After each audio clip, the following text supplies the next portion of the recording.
Ladies and gentlemen, welcome to the Theatre Royal. Please put your hands together and welcome on stage Dara Briain.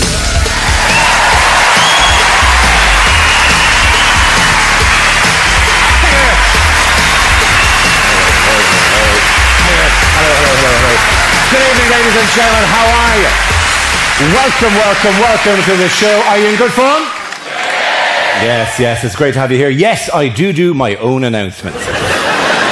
It's a massive operation I'm running here, ladies and gentlemen, as you can see. Really is huge. And yes, especially for tonight, we have brought out a large polka dot bright light sheet just to flush out any latent epileptics in the room. We're talking to people in the audience. Hello, how are you? We're clearly talking to you fuckers at the front. Good to have you here, good to have you here, good to have you here, good to have you here. You have to do that. It defines the gig, ladies and gentlemen. Some of the ones on the tour this year already have been slightly bizarre. It was in Derry, right? Fantastic part of the world. There was a guy in the front row looking very imposing. I said, hey, what's your name? And the man goes, it's Paddy. I said, really? Is it Paddy? And what do you do, Paddy? I'm a priest. He said, now, the thing is, I've said this before, right? I'm not a religious man, right? I don't even believe in God, but still Catholic, obviously. And you can't not keep going, Father, is that all right? Are you enjoying it so far? How's that? Good man yourself. And go back. Because there's a place called St. Column's Hall in Derry as well, which is like an old temperance hall. And now once I said, Jesus, Father, I hope you don't mind what I'm doing with the hall. And he says, don't worry, I'll exorcise it later.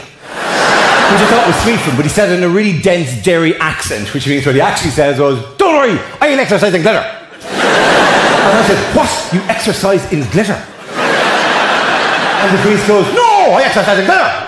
And I went, yeah, and I couldn't get the image out of my head of the priest just sprinkling himself and then stretching and the light dancing off the calves as it went through all the... It was a wonderful image. It's fantastic. So that's the fucking level we're talking at, ladies and gentlemen. We're looking for ridiculous things. When I eventually randomly pick you, how are you, sir, at the end of the row? What's your name, champ? Dan. Dan, how are you, Dan? Are you local? I am, yeah, London. You're a Londoner, right? What part of London? Vauxhall? North of Vauxhall? Vauxhall. Oh, Vauxhall. Sorry, north of Vauxhall is the river, isn't it? For fuck's sake. A ridiculous answer, Dan. But you never give that answer. You give a perfectly reasonable answer, and there I am mocking you for what I misheard. Oh, it's cruel, Dan, isn't it? It's vicious. And what do you do, Dan, in Vauxhall? I'm a technician. You're a technician? Indeed. That's fantastic. Doesn't narrow it down in any way, does it? That really keeps it open for any possible industry in the world. Now, in which world are you a technician? In the planning world. In the planning world? Oh, you don't even build the houses. You kind of go, that'll fucking fall down. Jesus, look at it. On an angle. Who the fuck builds on an angle? I haven't been a technician for the last 12 years to know that you don't build a house slopey. Doesn't fucking work. So what kinds of plans do you do? Like whatever, the big buildings, small buildings, tall buildings, schools, hospitals? It's controversial. There's lots of buildings. It's controversial and lots of buildings. Is it really controversial? Will it split the room? That's what I want from a controversial here. I want at some stage, Dan, when you tell us what kind of buildings you do, to have half the room up in arms going, for fuck's sake, Dan, I'm livid about it. It's that fucker. It's the guy who did the fucking controversial building. Wait, let's fucking get him. I want half the room, the other people around, defending you, physically holding back that side of the room as they lay into you with sticks and bricks. And you've said controversial. That pitches it at a relatively fucking high level of excitement here, right? It's going to be amazing when you say this. Try to hold on to your good sense here, ladies and gentlemen. No ripping up the chairs and fucking them down to the top of the hall. Because I know you do that. The minute you hear what this guy builds, you're going to go, Jesus, not that guy. Not that monster of a man. Have I hyped it up a bit too much, have I? It's not really that controversial, is it? Is it even a little bit controversial? What is it? It's in the green belt. It's in the green... Oh, you build in green belts? You monster. You build on green belts and you laugh in children's faces as they stuff their knees on concrete and go, haha, there used to be a field here, but look at that, we built houses and everything. Let's not try to do work, for God's sake. Let's not bore us talking with you about work. What's the most exciting thing you've ever done? Maddest thing you've ever done? Ooh.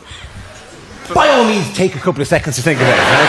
I wouldn't like you to think that I'm on a bit of a fucking clock here, you know what I mean? Yeah. I'll give you an example of some of the ones I've had over the course of the tour. A bloke in Cheltenham called Briain. What's the greatest thing you've ever done? I fell down a manhole. A man in Leeds said, what's the greatest thing you've ever done? I was handed an amputated leg. What's the greatest thing you've ever done? Anything mad or amazing you've ever done, Dan? Oh, not necessarily mad amazing. When I met my girlfriend, it was a great thing. It was a great thing to meet your girlfriend. It certainly was. I've no doubt it was. It's a wonderful thing. It's good to have her here tonight as well. How are you, pet? Right? Is the girlfriend still with you? She is. Yeah. She is, but she wasn't worth buying a fucking ticket for this show, was she not? Instead, your pal is here instead. He bought the ticket. He bought the ticket, but he didn't like your girlfriend enough to buy her one as well. Dan, rather than Dan, let's pick a number between 1 and 10, Dan, just for the crack. 1 and 10. 5. You're going to go for 5. 1, 2, 3, 4, 5. How are you, champ? How are you? Hot. True, isn't it? It's the fickle finger of fate has picked you out, my friend. What's your name, champ? Scott. Scott? How are you, Scott? And where are you from? Stevenage. Oh, what do you do down in Stevenage? I work for the ambulance service. You work for the ambulance service? Really? This making you pretty fucking bulletproof from where I'm standing at the moment, right? There is frankly nothing I can say to this guy, right? Unless he's a really bad job within the ambulance service. You're out there going psh, psh, psh, into the back. Oh, you don't do that at all? Oh, good, thank heavens. What do you do instead? I work in an office. You work in an office? Do you have like a big, like a map, like whatever, with ambulances and you push them on big poles? Do you do that? Wouldn't it be fantastic? You have tiny little ambulances and a map and you just move them from place to place. It must be great. Did they ever give you a go in the ambulance? Did they? Did you dream of that? Do you? Do you sit there? Do you have a little hat that you wear at your desk at home with the light on the top, like whatever? And then you run around with information. I'm just as important as the ambulances. If I didn't give you the information, the ambulances wouldn't get there. Do you do that, do you? You're not a million miles wrong. I'm not a million miles off. Okay. That's a yes, isn't it? And what's the maddest thing that's ever happened to you? When I was 15, I was in a Fergal Sharkey video. You in a Fergal Sharkey video? That's pretty good.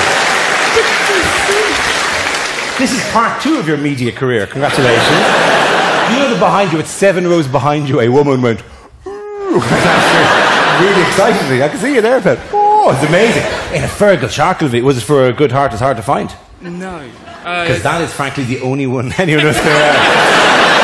You do occasionally hear, like less savvy stories. The joy of doing a gig in London, right, is that you all know the rules of engagement. I ask you a question, you throw the answers out, we have a bit of crack, life is good, right? There are certain parts of the country where they don't know that, right? I was in Newport in Wales. Any Newport people here? Oh, okay. See the civic pride coming through already. It's amazing. How would you, in a word, describe Newport, my friend? Shite, okay. That's harsh, right? All I'll say is they clearly had never had a comic there, because I would go, hey, what's your name? And the guy literally went, whoa, what the fuck is he doing? What's this? What's this? What? And he'd look at his wife and go, Jesus, it's like his eyes are following you around the room. Why is it? Nothing off the first guy, nothing off the second guy, went down the road to the next guy, ended up at the very end. Somebody sitting right at the end where you are there and going, you, that guy there. And just the blankest canvas I could find. What's the greatest thing you've ever done? And your man goes, oh, God. For ages, and the whole crowd are going, Jesus, come up with something. He's getting angry down there. And your man just goes, well, God, I was the Milky Bar kid.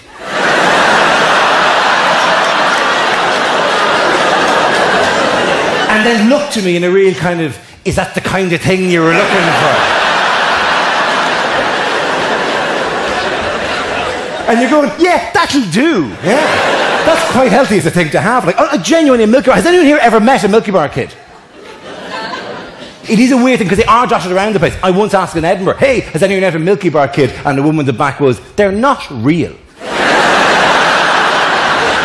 Whereas there was a woman in Glasgow who said she'd been chatted up in a bar in Ibiza by a Milky Bar kid. And you're kind of going, well, how many other angles did he try before he went, I'm getting nowhere here, get out the gun belt, right? And she didn't go for it, which is the bizarrest thing of all, right? Just randomly, Dan, your lady here beside you here, what's your name, Pat? Joe. Joe, would you, if a man came up to you and said, I was a Milky Bar kid, would you go for it? Would you? I would tempted. You would tempted, of course you'd be tempted. Think of the chocolate, would be fantastic, right? But more pertinently than that, think of being able to turn around midway during the sexual act and going, oh, the Milky Bar kid is on me. It would be a unique, once-in-a-lifetime experience to say a phrase that, frankly, you don't get to say enough of in your time. Just to check, by the way, you do lose occasionally people on this because it isn't an international phenomenon, by the way. Certain countries have it, certain countries don't. Any Americans in the room tonight? Yeah. I was going to say, what part of the States are you from? California. From California. Oh, sorry, you're right at the front there, is it? Is it yourself there with the red hair upside down? Yeah. Hello, how are you? From California. Yeah. You didn't have this when you grew up, right? Not until tonight. I never Okay, it's kind of hard to explain. In fact, it's bizarre to explain to an American because they go, I'm sorry, what? And you go, oh, it's a very simple idea, right? In the event of a Wild West conflict.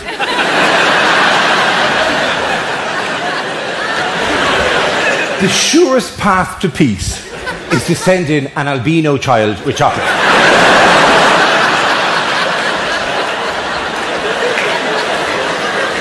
Nothing calms down a gunfight faster than a small kid going, here, have a bit of fucking chocolate. I will, go on, Wild Bill, we'll have a bit of chocolate, this is mad, right? Not to be mistaken with the milk tray man, different guy entirely.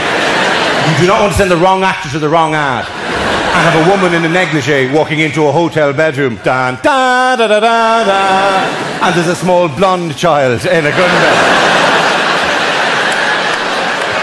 Just stand there going, I'm out of my depth.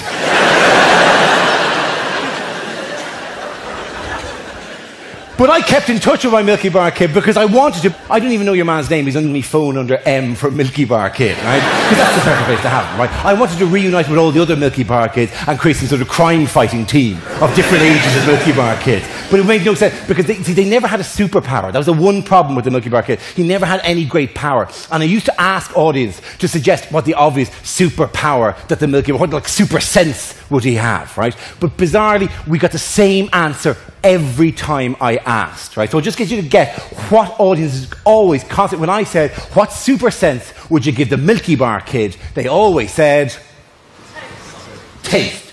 No, they never said taste.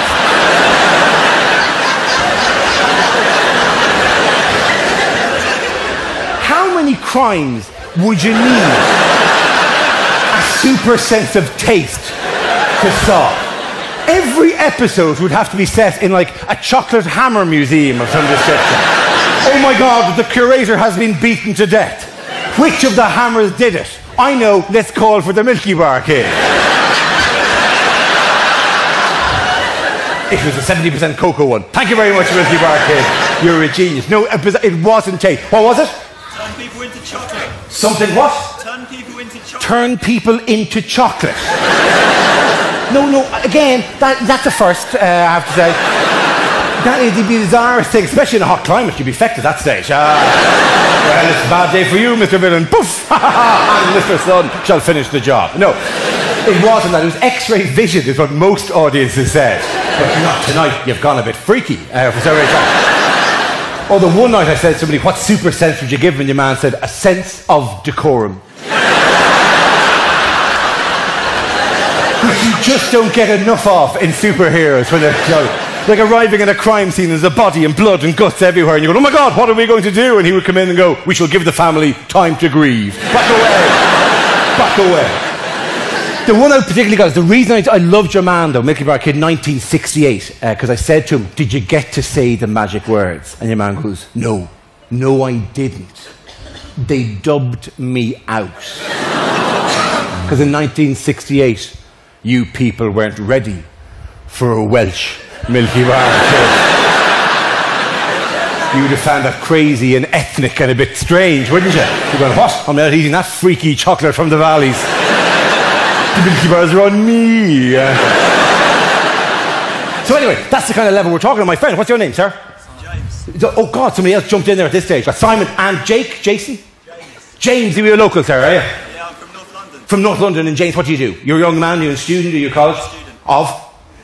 German, sociology, history and music. German, sociology, history and music. It's a natural Venn diagram, isn't it? You can see the intersection. Are you an A-level student? Is that what you are?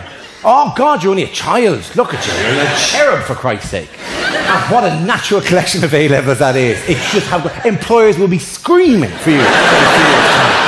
Crying out for, we've got a hole in our company the size of a man who knows German, sociology, history, but can he play the guitar? I know one such man who does timpani as well as German sociology and history. It's a unique set of talents, my friend, and there's one job out waiting for you in the Goethe Institute band. When are the exams? Couple of months' time?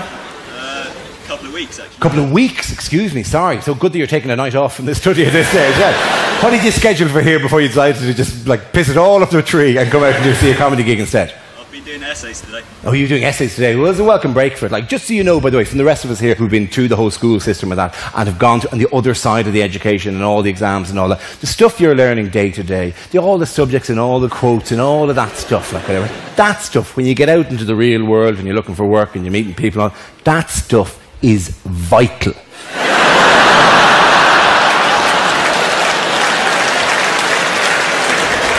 Frankly, hardly a day goes by that I don't have to quote a theorem or mention a poem. I was in a nightclub the other night and a woman came up and said, "What's the biggest of the Great Lakes?" And I went, "Is it Lake Michigan?" And she said, "Close enough, I will go to bed with you." Whereas Simon, what do you do? I work in IT. You work in IT. It's exciting stuff, isn't it, Simon? Who do you do IT for? For a direct mailing. For a direct mailing company?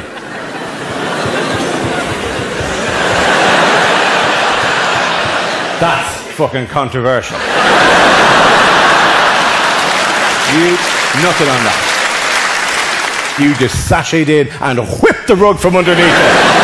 Who wants those stuff coming in the door? Nobody, but I still send it. Ha, ha, ha, ha, ha. You do that around the office, do you? Send more stuff to Henley. Ha, ha, ha, ha. Now we shall blitz North London. Ha, ha, ha, ha. You have a big map and like a loads of, and you push the direct mail around, indicating where you're going to bring all of your evil direct mail. Ha, ha, ha, ha.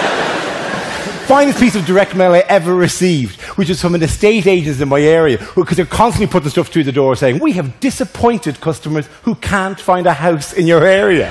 What a fucking guilt trip that was. Oh no, we should move out.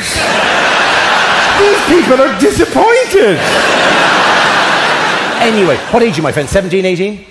I'm 17 in 3 weeks. You're 17, so you're 16 is the actual answer to that question.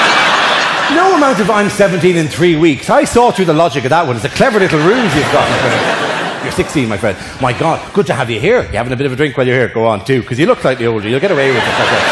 We'll get somebody to do it. Like, get Simon, because he works for direct mail. He has no morals anyway. He'll go and buy you. Just you full of drink. Can you drive, by the way, when are you going to start? You can't drive yet, presumably. No, okay, grand. Like, whatever. When are you going to do it? In 3 weeks' time, presumably. No, because my parents won't pay the insurance. Your parents won't pay for the insurance. You little panto crowd. I'm intrigued by this tonight because it's something I've only done quite recently. Now, I am a little younger than I look, right? I'm 34, right? Thank you. I can only hope that the microphones picked up the cackling woman's laugh of derision. You're not. You've been telling this story for a while. Yeah. I genuinely am 34. Let's put it this way. Have you ever seen the show Honey, We're Killing the Kids? Incredible show, right? They go around to the houses of parents who aren't very good at being parents, right? It's probably the discreet way of putting it, right? People who feed their kids lard and then wonder why they aren't getting up in the morning, right?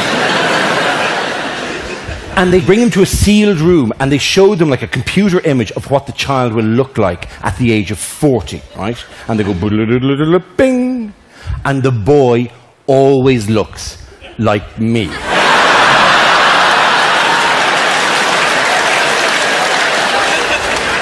Every week, they just put up a giant picture of my face. And the parents recoil in horror. The mother can't even look at it. The father shields her. Don't look, darling. You don't want to see your son like this. Who could live like that? And the BBC woman goes, I know, it's a horrific image. But surely he has to walk around with a bell shouting, "Unclean, unclean." It's the most irritating. Every week, bing, a big picture of me, right? Every week, this hideous future of the child, where the child is like, miserable and fat and bald. And then the parents go out feeling terrible, and then they give them a couple of carrots for about 3 weeks, and they go out on bicycle trips around the countryside, and they all have a much better lifestyle. And then they bring the parents back in again, and they do another, "This is what your child will look like now." Bing! And suddenly the child is smiling at 40, is slim, and miraculously is not bald. Somehow, a couple of carrots have cured the child's genetic male pattern baldness. And every week the parents accept this. The bald father goes, oh, thank heavens, he's got his hair back. Never goes, whoa, wait a minute here. I'm bald, the fecker's going to be bald. There's nothing he can do about it. He's doomed to baldness. No amount of carrots and bicycle trips are good. Why don't you just make him Hispanic if you're going to feck around, right? If the whole point is just that, well, screw the science, let's just scare the shit out of the parents, why don't you just go, bing, and have the parents go, Jesus, where did you get the eye patch? And the gunshot wound. It is my daughter missing an ear. How did that happen? And the BBC woman will go, oh, she lost the ear in a fight with a bear in a bar in Minsk. You're a terrible parent.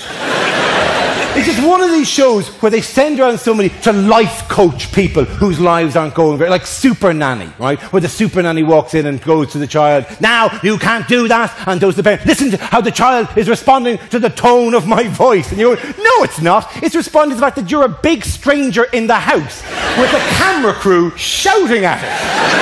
And the kid's going, Jesus, who the fuck is this woman, right? Or that one on Channel 4, that hideous wench, that cow, McKeith. Are you familiar with You Are What You Eat, my friend? It's an incredible television show, hosted by a whiny, naggy, bony seed pimp bitch.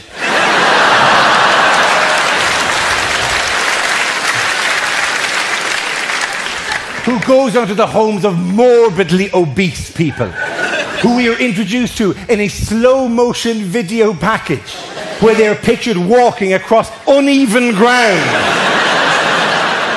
or on a rope ladder of some description.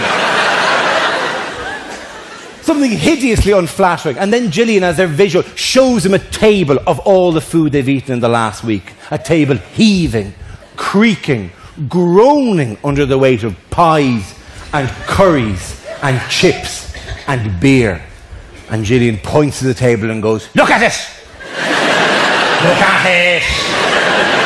This is what you ate in the last week. And the fat person looks at it, and their face is a mixture of pride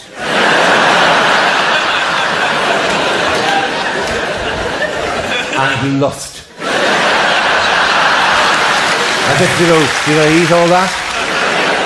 I did it all again. But they don't get to eat that. They get the next week's table, which is an empty table with an apple sitting in the middle of it. And they don't even get the apple. They get to jump at the apple, and it's lifted slightly above them. Ah, give us the apple, you boy. She nags them thin for 6 weeks. And that's not even the worst part of it, my friend. The worst part of it can be summed up with one word. What is that worst part of that show? The poo! They analyse their poo for no obvious diagnostic value whatsoever. Have we any doctors in the room tonight?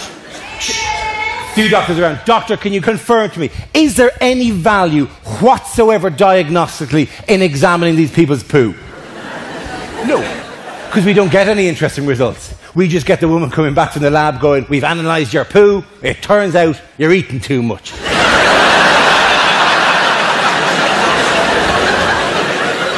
And then she hides in their fridge for 6 weeks, and every time they want a snack, she comes out with icicles on her nose going, nah, you can't have a snack, close the door. The bit that irritates me about is the bullshit science that she comes up with, though, because whatever there is the science to nutrition, there is technical information about that needs to be get across. She just makes stuff up, I think. There's some stuff about different vibrational energies for food and food of different colours and all this yada yada. She might as well just say eat broccoli, because in broccoli there live imps that will climb out of the broccoli at night and mine the fat off your arse.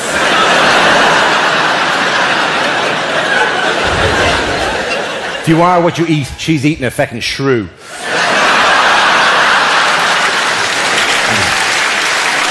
All of which is basically, I'm 34, right? Okay, grand. And I did a thing that I should have done at 17, which I learned to drive this year. How many of you learned to drive at 17?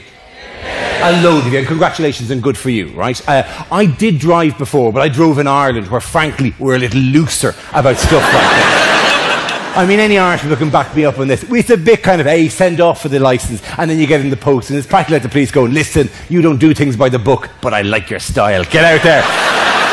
It's quite cool. You're very strict about stuff in this country. You've got laws for everything. There's a Road Traffic Act, 1988, includes a law which says you may not drive a car in the UK while operating a handheld microphone. An unbelievably specific law, which is clearly because of one sham which is driving around going, how are you? Hey, you're looking very well.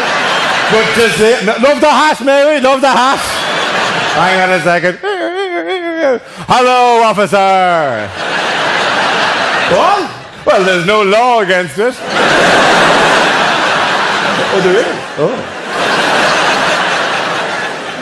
And now there is a law against it, because you're terribly prescriptive in this country. You think things are all legal or illegal. That's the way it works for you. And there's a line, bang, that's good, that's not good. Not the way we do things in Ireland. In Ireland, we have a greater appreciation of the greyness in the human condition between the white and the black, of the arbitrary, of the vagueness, of the fuzziness of human behaviour. There are 3 states of legality in Irish law. There is all this stuff here, which comes under, that's grand. Then it moves into, now, don't push it. And finally into, right, you're taking the piss. And that's what the police sweep in, right?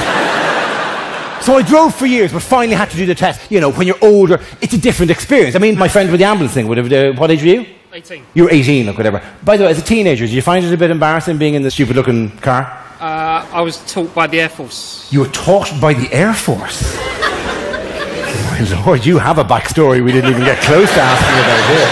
Why were you taught? Why did somebody leave you outside an Air Force base in a reed basket as a child? And all the officers gather around and go, we shall raise him as our own. And then have a pact where they all went like that. Oh, we agree? All right, Air Force, go!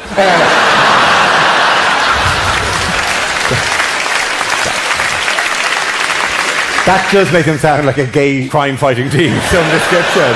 Air Force, go, go, yeah! Sorry, you were taught by the Air Force? Yeah. Was it actual cars, or was you taxied planes up and down, and then they'd like on runways and the lights would stop and you'd have to sit in your F-14 jet and then find the bite spot, find the biting point in the jet. Now indicate where's the blind spot of the jet is everything over the wing over there, right? And presuming all this shit, it was just a car. Land Rover. A Land Rover. Really? And what? Was there any other unnecessary levels of difficulty they wanted to include? Did you have to do it in the middle of the night under gunfire or something like that? You still have to do like a civilian driver's test. Civilian driving test, yeah. But did you go in like the Land Rover? Yeah. Was it like, you know, Ford Escort, Ford Escort, Ford Escort, Land Rover, Ford Escort, Ford Escort? So which car would be yours? Man dressed head to toe in camouflage gear and wings? Take a wild guess. Okay, can you read out the registration number? Yes, it's KILLU. Go. Where are we at? The best thing about learning to drive at 34 is, it's like, did you ever stall the Land Rover? Yes. Yes, you did. I presume nobody behind you went, bah. Nobody does that to a Land Rover here with RAF written across it. For Jesus, get out of the way. Get out of the way. Like, the door opens and they all go, go, boom, and then jump onto it. When you learn to drive at 17, yes, it is embarrassing. When you stall the car the first time, like whatever, watch out for this, my young friend. It's mortifyingly embarrassing, right? Because you do think at 17, because, you know, you haven't been around the block, you think, Jesus, I am holding up the entire world at this stage. All traffic has halted because of me. And there's a helicopter floating above my head, radioing the news into radio stations going, well, it's all going very well, but one idiot has stalled the car. And there are pregnant women having children behind him who can't get to hospitals, and it's a nightmare, right? At 17, you stall a car, somebody goes beep behind you, you panic, and you start pressing every button in the car, and turning things and moving things and stamping things, and the windscreen wipers are wildly going left and right, and the radio's coming on and off, and it's a nightmare. Not when you're 34. Second lesson, I stalled the car at the lights. Didn't quite get the biting point. Chug-a-chug, car stopped. A guy in a BMW behind me, like a half a second later, just goes, bah! Really, really loudly and really rudely, right? So at 17, I might have fallen apart. At 34, you have a bedrock of confidence that's built up over the years. I didn't panic. I calmly put on the handbrake, got out of the car, walked back to the man in the BMW and went, is there a problem here, champ, is there? And your man went, I was just thinking that you hadn't quite left from the lights as quick. Oh, you're a lot bigger than I was expecting you to be at this time. Yeah, I am a lot bigger. And you're right, I haven't quite left from the lights with the kind of a greyhound out of a trap kind of speed that you were hoping for here. But let's have a look at the entire situation here. Are there any clues, perhaps, in what we see in front of us here as to why I might not have been as fast as other drivers? Take, for example, the giant pyramid of L's on top of the car. What do you think the L might stand for in this situation? Does it mean, warning, driver is lackadaisical and may need to be reminded of the urgency of your trip? Or does it mean, hey, the guy in this car is louche and likely to be sitting there going, I do not like this green. Let us wait for another green. So satisfying to be able to do that. And then you think of all the other things that at 34 you'd love to go back. Any of those ridiculous run-ins you had as a 17-year-old, whether with your first boss or with people in your class, any time when you came out lesser and now you realize, geez, I didn't have to put up with that. Or women, with the best will in the world, you're wonderful creatures. But Jesus, you scared the shit out of me at 17.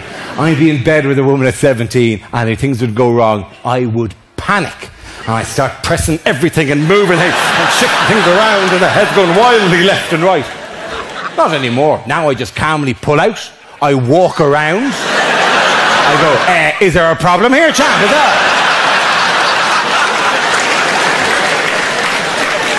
He goes, yeah, I was just thinking, you're a lot smaller than I was expecting you to be. Anyway, at the end of the day, all you get is one other card, one other piece of identification, which frankly we have enough of at this stage. We have enough ridiculous kind of bits of plastic or passports. We don't need another identity card. I think we have enough of these pieces of paper. And obviously now chip and pin has come in, which is another ridiculous thing that we've had, like whatever. My friend here, Simon, how many credit cards do you have, or debit cards, or that kind of stuff? Got two. Two at this stage. Do you have different pin numbers for each? Yes. Yeah, you do. How do you remember them? Do you not have a system? Did you pick them specially? Did you just take them? Just remember them. You just remember them. Okay, great. So you haven't chosen them particularly to, you know, I know we are kind of 2 questions away from identity theft at this stage. Sorry. What's your mother's maiden name? I think it's ridiculous that they all get narrowed. There was no identity theft until identity became 4 digits. I mean, there was no identity theft when you had to sign for stuff. Because that's difficult to do. Faking somebody's signature isn't an easy thing to do. We've all tried to do it. Like, Dara won't be in school today, Dara's mammy. It didn't work out, right? We learned early that. But 4 digits is a doddle. It doesn't matter what system you have. Oh, I've got an incredible system. I have my year of birth and I have my wife's year of birth. I subtract my children's year of birth and I divide by Chico's career in weeks. I don't know. Whatever you have, right? You have a whole special thing worked out. You go, no one will ever guess. Oh, good for you. But unfortunately, you're 4'8". I look over your shoulder in boots. I got it, right? Ridiculously straightforward. And we've enough of the damn thing. The passport alone, for God's sake, should have all the information without getting another bloody thing. And even as it is, like, I flew recently from Stansted up to Prestwick, right? And we were at the Ryanair flight from London to Glasgow, went to the counter, said, I'd like to fly. And your man says, do you have your passport? And I said, no, of course I don't have my passport. I'm flying internally. Unless there's been a massive political upheaval in the last 27 minutes. I'm not expecting to arrive in Glasgow and have a man in a trench coat walk down the middle of the plane going, Wo ist deine Papieren? Haben Sie deine Papieren? Gib mir deine Fahrkarten. Gib mir deine Fahrkarten. Schnell, mit der Fahrkarten. Ja, ja. Ja, das ist sehr gut, deine Fahrkarten. Sehr gut, ja. Good luck. Thank you very much. Oh! Not expecting that to happen. But I said to your man, I don't have my passport. And your man said, well, I'm going to need some form of photo identification. And I had to fish through my wallet. And I found like an old work ID and I handed it to your man and said, there you go. And he goes, I'm afraid this is out of date. And I went, well, I'm still him.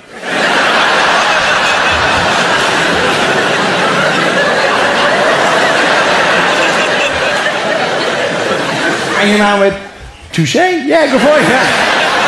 I can't argue that. Go on and play. Okay. And I know it's because there's a greater sensitivity at the moment, and I know it's because there's a war, and I know because bombs going off in London and all that. And I'll say this, as someone's been living in the city for about 3 or 4 years, I was here last summer when the bombs went off. Well done. It was spectacular how it was handled in the city. It was very, very impressive, right? I heard lots of stuff over the years about London spirit and all that, but when it really happened, it was amazing to watch, right? And I do tell people that the way, when the bombs went off on the 7th of July, the city reacted in a phenomenally London way. The entire place went, oh my God, there's a bomb on the Piccadilly line. Well, I can get the Victoria line.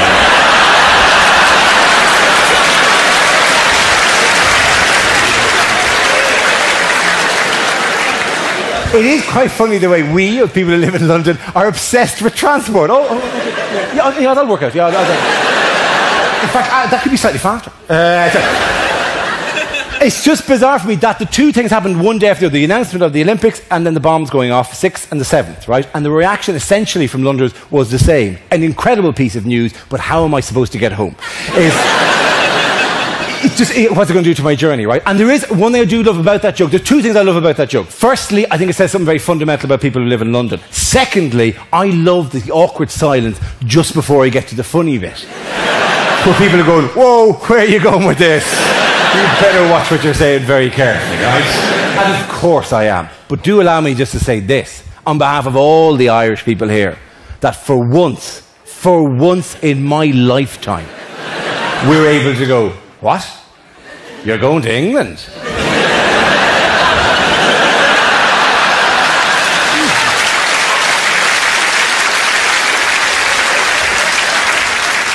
Wouldn't go there.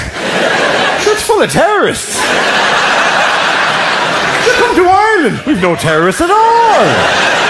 They're all playwrights now. And they genuinely are. It's the bizarre thing about it, right? There's a guy called Danny Morrison, right? Any Irish people remember who Danny Morrison is? Yes, that's a man, right? Okay. Danny Morrison was bizarrest job title in the world, the public relations officer for the IRA. On a day-to-day level, how does that job work? Going into safe houses in Belfast, filled with men in balaclavas and going, right, I've organised a photo shoot. Nothing too major, just something bright and breezy, just to get the name around again. Because frankly, out in the streets, all I'm hearing is UVF, UVF, UVF. Danny wrote a play called The Wrong Man, which was performed at the Edinburgh Festival. Right? And I was up there, the two lads from the IRA play walked up to me and then came up to me and handed me a flyer for the play and said, you must come to the play. And I said, of course, I'd love to get to the play. Right? You never get to somebody else's show when you're doing your own show in Edinburgh. Right? So about a week later, I'm minding my own business in a bar when the two lads walked up to me again, handed me another flyer, and in the finest piece of marketing I have ever enjoyed in my life, just went, you've been told twice.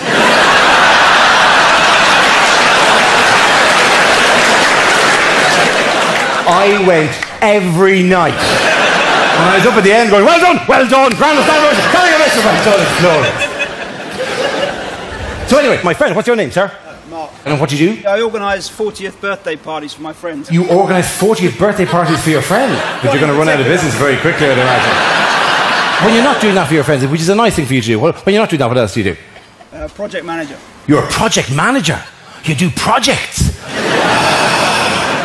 I had to do projects in school as well, it was mad. So what part do you do? Do you look after the sticky bits that you put the pictures of the rockets on the sheet, or do you do the sprinkles? Do you have to handle the scissors? Is that what you are, a project manager? In case the kids cut their fingers. Is that what you do? Is that?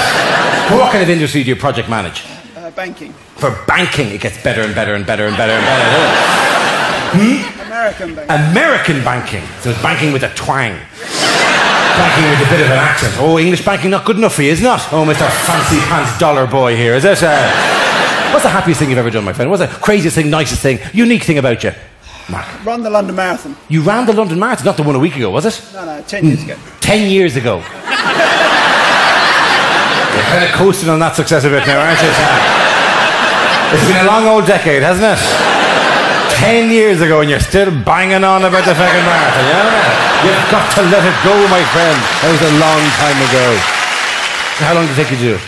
3 hours, 9 minutes. 3 hours, 9 minutes is pretty good. Well done, congratulations. Like, whatever. I never asked you a nice thing. I always act like you're a villain of some description because of the whole direct mail thing. But you're probably a lovely person with kittens and puppies and all sorts of stuff. Like, are you? Got 2 cats. You've got 2 cats. Oh. I have 2 cats as well, right? This is just an aside. I wasn't even going to talk about this. 2 cats that we got from Hounslow Animal Welfare Service, right? Which is a wonderful service, but they shouldn't use the abbreviation. They actually, on all of the, they answer the phone and go, whores. Which is just shoddy, right? Given that you're about to go, I'd like a pussy. Yeah. I haven't thought it through. What was I talking about before? Oh yeah, the Bible. That's what I was talking about. It's all themed, lads. It's all very delicately themed, but it is. It's about rules and laws and stuff like that and how I don't do them, right? And bizarrely, the Irish don't do authority and we don't do laws, but we kind of got stuck on the Bible a bit. And as I said, not a religious man, but when I say religion, Irish people are very religious in one way, or were anyway. Very ignorant about the religions of the world. Ridiculously bad when it comes to all the world. We have no real clue, right? I used to do a routine years ago about the millennium bug and about how different religions in the world had different calendars. Like in the Muslim faith, it's about the year 1470, 1480 this stage, and in the Jewish faith it's about the year 5700. Any Jewish people here tonight? Can you tell me what year it is? Can you? No, okay. You went on quite a little journey there, didn't you? Hooray! No! Okay, you're not up for a rabbi just yet, but I'm glad you're taking part anyway. It's about the year 5700. That's not the weirdest answer. I was in Cork, in the south of Ireland. Good to have you here, lads. I wouldn't cheer you. You don't come out of this one well. Right, so.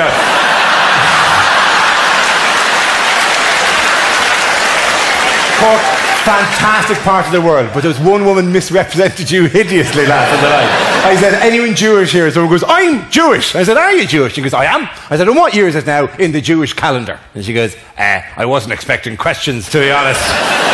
And then turned to her presumably Gentile friend and had a bit of a natter, and then came back with the single finest answer I have ever heard from a member of an audience, where without any shame at all, she just went, yeah, it's the Jewish year of the rat.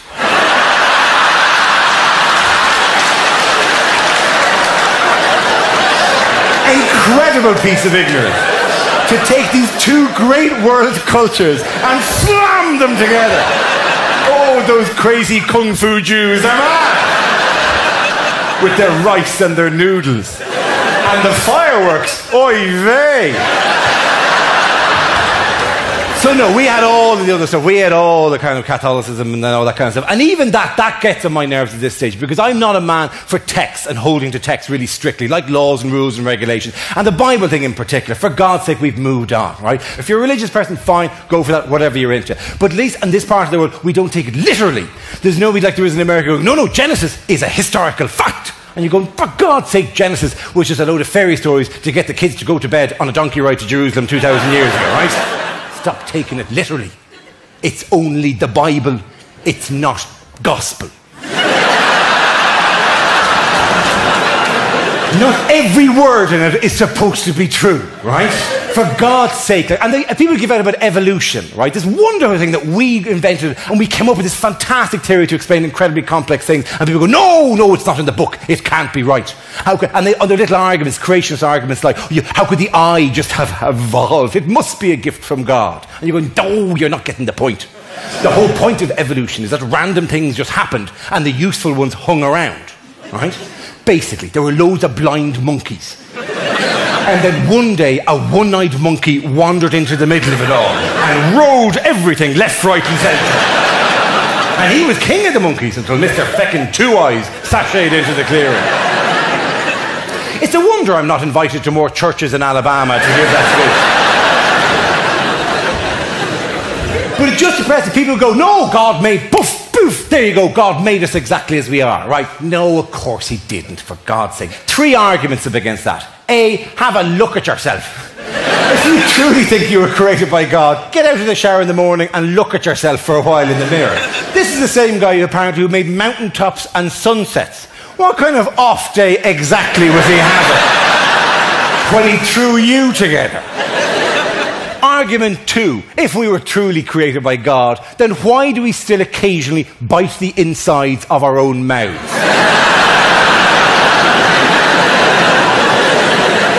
Have you ever felt less divine then when you suddenly go, I seem to have bitten myself on the inside of my mouth.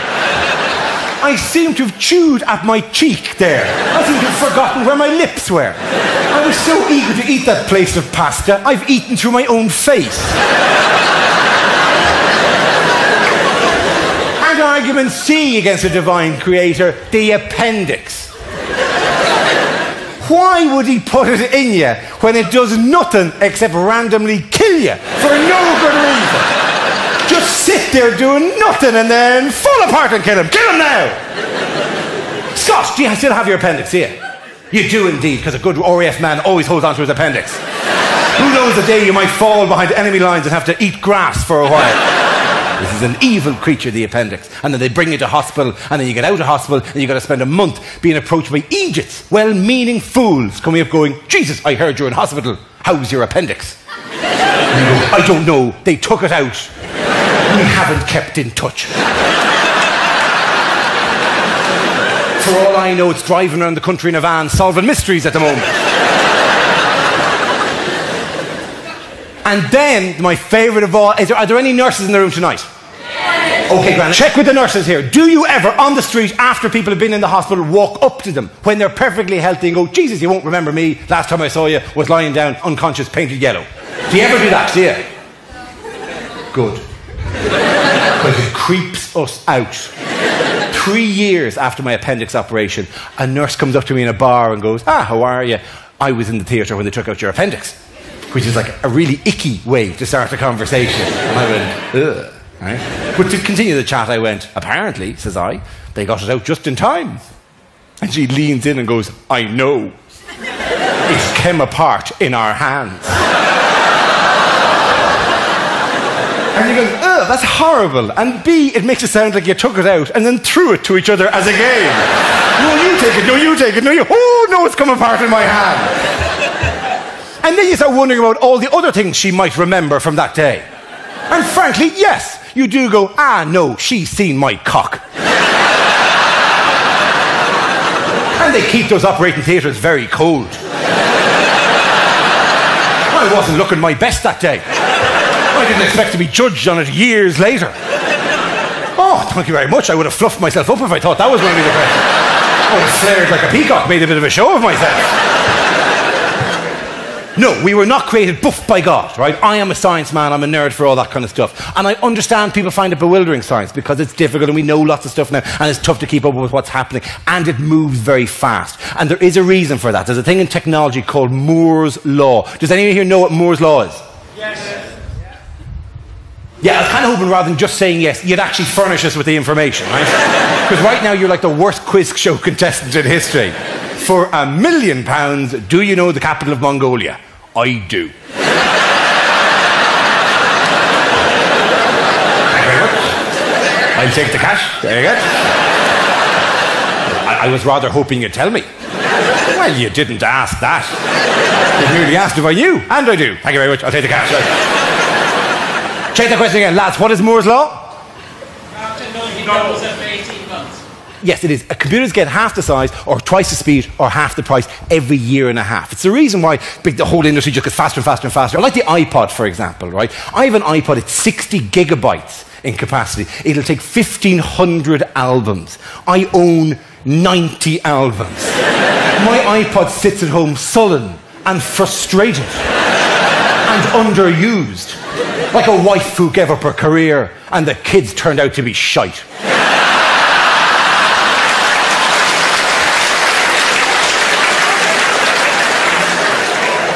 They come up with stuff just to fill the machines. They have one called iPod Photo, which you go, you can put your music and your photos. As if anyone ever asked for that. As if anyone in history has ever gone, I've got a long train journey ahead of me. What I need now is some music and all of my holiday photographs of the last 9 years.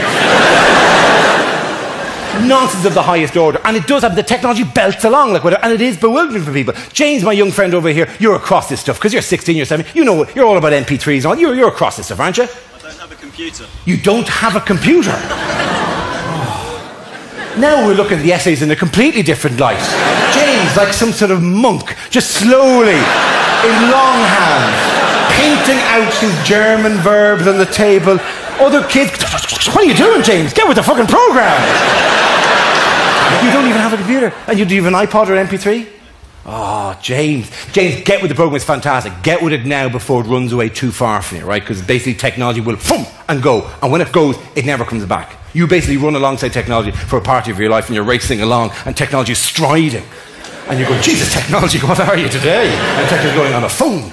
You can carry all over the world. And you go, Jesus, that's brilliant. Now what are you? I'm a phone with a camera built into it. Jesus, that's great technology. Now what are you? I'm a phone with a camera and a Breville sandwich maker and a Clairol footbath.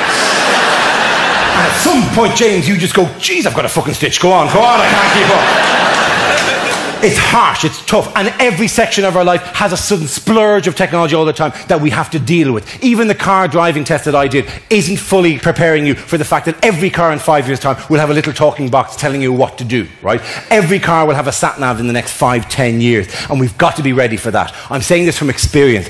I have a sat-nav not from one of the massive international companies, right? I have a really bad sat-nav from a company so bad they couldn't employ a professional voiceover artist to read out the phrases. They just got Terry from The Office to do it, right? In a really harsh East London accent. When my machine goes, turn right now, you turn right. You veer wildly across 3 lanes of traffic. You don't check your blind spot. You don't consult the mirrors. You just go for it. You don't want the machine to go, you miss a turn, you fucking muppet. And the damn thing can't find a satellite for the first 25 minutes of every journey. It's just a blank screen with cannot locate satellite. And you sit there screaming, look up! Look up for Jesus' sake! It's bound to be in the sky somewhere! Stop glancing around yourself going, Jesus, where did I leave the satellite? This is around here somewhere. Mary, check the table in the hall, I might have left it in there. Where is that satellite? You end up reaching forward and tilting the machine upwards, going, thanks, it's up there. All parts of technology, all parts of your life have some sort of new development that you're supposed to keep up with. Simon, when's the last time you bought a bed? This year, I think. It was this year. You bought one this year, did you? And where did you go to a bed emporium to buy it? Did you, Simon? I did, yeah. You did? What bed emporium did you go to? Called Dreams. Dreams. And how many did you look at? 3 or 4. 3? Oh, quite the Goldilocks, aren't you?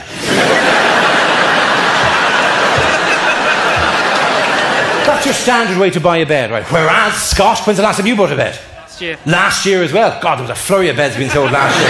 How many did you try in the day? 2. 2. He's going down. Scott's more definite. Military man. Doesn't bother around with these things. It's not hard enough. Where's the hardest bed you have here? Just give me some reeds and lay them in a corner of the room and I'll curl up there in a fetal position. I'll be fine. Your style, my friend. Last time I bought a bed, went into a bed place, right? First bed was too soft. I said to the bed salesman, it's too soft. And the finest salesman I've ever met, he just went, well, some people are afraid of comfort.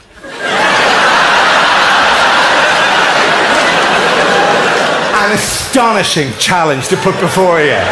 You find us standing in the middle of a bed department going, screw you, I can handle comfort. Give me 7 of these mattresses, stack them high. And give me duvets of many tog, I'll be able to take it. Put a pea underneath the bottom mattress, I'll find it with my arse. Wait from that, I didn't like that bed, didn't like that bed, didn't like... Try to load of beds, right? Because I'm some pansy-ass civilian, my friend. Try to load of beds, I didn't like any of them. Eventually your man said, well, then you should try the NASA bed. Oh. The NASA bed, right, is a foam bed that when you lie onto it, the foam sinks underneath your weight and gathers around you, holding you close so that you don't toss and turn. You feel like a computer part being shipped to Singapore. They might as well put you in a cardboard box and fill it with polystyrene beads. You're jammed into the bed, like that, right? I had the bed salesman looking over me going, how's that? Is that right? Is it good? Is it good? And I go, I don't like it. I don't like it at all. I don't like it. I'm trapped. I'm trapped. He said, it's great. It's lovely. Isn't it great? And they leaned over and straddled me with, how's that? Is it good? Is that? Good. You're liking that, aren't you? Bet you're loving that, aren't you, you dirty boy? Oh, you're loving that. You're loving. Which I thought was inappropriate behaviour in the department. And I said to him, no, I don't like this bed. And he said to me, it's a NASA bed. And I went, I'm not 12. I'm not so impressed by the word NASA that I'm going to immediately rush out and buy the damn thing. Or, oh, give me 3 of them and a duvet cover with a space shuttle on it. This bed has been designed to address very specific environmental conditions, which frankly my house isn't going to undergo at any time. And if it does, if I wake up and a Russian floats past my field of vision, my first thought isn't going to be, well, at least I've slept well. Every field of life, technology is moving it on and making it bewildering for us. But the key thing is you've got to go with change. When change occurs, you can't be sitting there resisting it like a fool. You can't be holding on to the past, rooting yourself and going, oh, things were better. Things were better in all fields of life. Immigration, things change. This country gives itself an aneurysm over immigration. You handle multiculturalism better than any society in the world at the moment. You are so good. You give shit back to cultures they never knew they had. There are 1 billion people in India going, what's a Balti exactly? Things change, you can't be holding on to it. Nostalgia is heroin for old people. That's all it is. But things were better in the old days. They weren't better. You couldn't turn on a light during the 40s in this country without the Luftwaffe bombing the shit out of it. That's not better. For Christ's sake, just because you were younger and getting laid more often doesn't mean the place is better off, right? Ridiculous notions like that. Like, well, but stuff changes. Attitudes change, values change. Even as a comedian, you occasionally come across something, you make a joke that, you know, gets you into trouble because the attitudes have changed. I did a joke last year, and this is not a good joke. I have no excuse. It's a terrible joke, right? I'm just offering as Exhibit A. It was about the musical Billy Elliot. And what was the composer's inspiration for the music? The joke was, Elton John, do you think he saw a little of himself in Billy Elliot? I know, it was rubbish. I didn't mean it as an attack on Elton John or as an attack on the gay community. I meant it as yet another joke in the glorious tradition of jokes involving the word in. As in, do you have any Irish in you? Would you like some? But instead we got a letter of complaint from Peter Tatchell and the gay rights campaign group Outrage, who said that I was a disgrace and should never be allowed to work again. And the joke was contributing to a culture of violence against gay men in Britain. Those of you unfamiliar with the work of Outrage, the previous target of one of their campaigns was Robert Mugabe. And now me.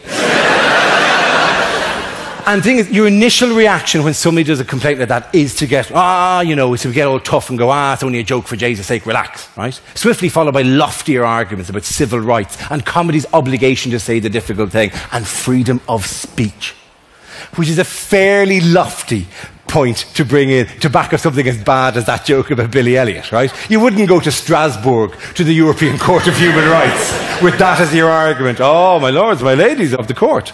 Elton John, you think he saw a little of himself in Billy Elliot? Try the fish, I'm here all week. Thank you very much. And in fact, if a gay man ever walked up to me and said, do you know what, that's just another joke about how we're supposed to touch kids, and we don't, there's no paedophilia homosexuality relation at all, I'd have no argument with that whatsoever, right? Because frankly, if you don't change your attitudes when you realise you've screwed up, then I might as well just go and play golf with Jim Davidson on a Saturday morning and go, Jesus, Jim, I'm getting awful trouble off the queers at the moment, What seems to be the problem, Dara? They can't take a feckin' joke. They'll take a cock up their arse, but they can't take a joke. That was intended ironically, by the way.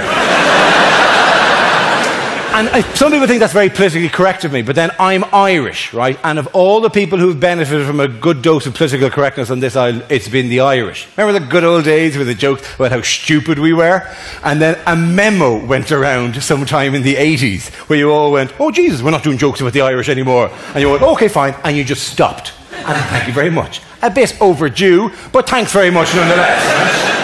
Because we didn't really enjoy that kind of stuff, and it's good that we don't get that kind of reputation. Just so you know, there are still plenty of stupid people dotted around Ireland, but you're not allowed to talk about them. So that's kind There was a fire engine called out last year because there was a cat stuck up a tree in Limerick. Lads drove out, took the cat down, gave it back to the old woman. She said, lads, will you have a glass of whiskey? This is a completely true story. The lad said, we will of course have a glass of whiskey. The other crew are on at the moment, it's fine. So they had the glass of whiskey, they had another glass of whiskey, the whole town came out, had a bit of crack with the fire engine, life was good. Eventually they said, listen, we better go back now. They waved goodbye to the village, they waved goodbye to the old woman, they got back into the fire engine, drove off, ran over the fucking cat. Completely true story, and you're not allowed to tell it. It's brilliant, isn't it? Because the thing is, the joy of it is, like whatever, of the Irish people, where are the Irish people again? Yeah. Who's the most recent immigrant among you? Let's go back. Who's only been out of the, how long are you out of the country, sir? 2 weeks. That's pretty recent as an immigrant, it has to be said, right? The thing about Ireland is a bit of cash. We've changed in our... Oh, we've changed. Oh, this is our favourite line about ourselves. Oh, 2 weeks, you can never go back. You won't recognise the place when you go back. It's changed. Oh, those 2 weeks, the country's gone so much different. You wouldn't recognise it. You can never go back. We're loving this about ourselves because we finally got a bit of cash in our pockets and we love the notion, oh, we're not the same place we were. We've lost our soul, we've lost our spirit. We're exactly the same age as we always were, right? But with a bit of cash. There's no change. Well, there's one change in Ireland. Baguettes. There's a lot more baguettes in Ireland than there ever were when I was growing up there. Even in the 2 weeks since you left, my friend, that place has gone baguette crazy. You can't move for baguettes. When I was there, a sandwich was a sandwich. Bit of bread, bit of ham, bit of cheese. Here's another bit of bread. That's a sandwich. Now it's feckin' baguettes in every direction. But I'll say this for the Irish. We do baguettes in a way that no French person has ever done baguettes. We have a unique take on the baguette that the French could only dream of.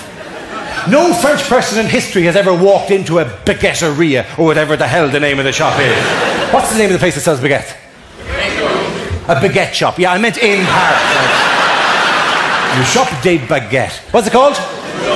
It's called a boulangerie, of course it is. In fact, I know that. I just love getting people to shout out boulangerie in the middle of a gig, because it's the sexiest kind of lingerie. What are you wearing tonight? My boulangerie. Oh, I love the way the tits light up. I know. It's great. No one has ever walked into a boulangerie and gone, je veux une baguette. And they've gone, ah, tu veux une baguette? Nous sommes une boulangerie. Nous avons beaucoup de baguettes. Qu'est-ce que tu veux dans la baguette? Peut-être le jambon ou le fromage. No Parisian has ever gone, no, je veux pas le jambon, ni le fromage. Je veux un full Irish breakfast.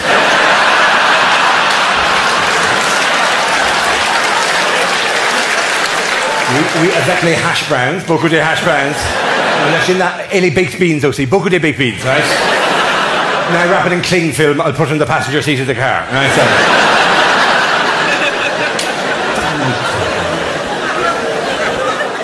But the fact that in Ireland we went all the way from being stupid ones to being Nobel laureate, river dancing chorus, whatever that we are at the moment, right?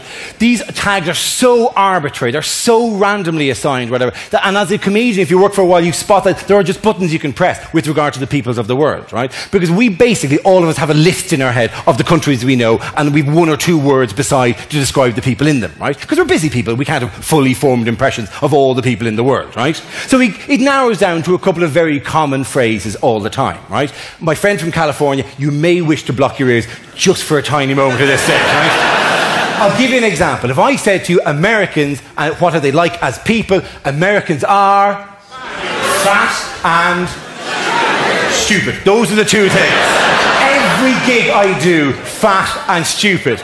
The French are arrogant and smelly. That's it. Every gig, the same two words. The Dutch are stoned, right? That's that. It's harsh, but and clearly these things aren't true. But the joy of this thing is, you can do that for a few different countries, right? But then it peters out quite dramatically when you get a little bit outside of Europe, right? Or outside the English-speaking. Face it, none of us as a crowd would go, Slovenia? Ah, Jesus, those feckers. Ah, sure, they're, rampant and well-read. We don't have phrases for all these people. Oh, the Tongans are tall and well-mannered. We don't have phrases for all the countries of the world. And there's loads of obscure countries in the world that we know nothing about, right? So feck it, we should just make shit up. Every 5 years in the UN, there should be a draw, like a giant bowl, like the FIFA draw. And the ambassador from a country, name for me a very obscure country. Cork, right?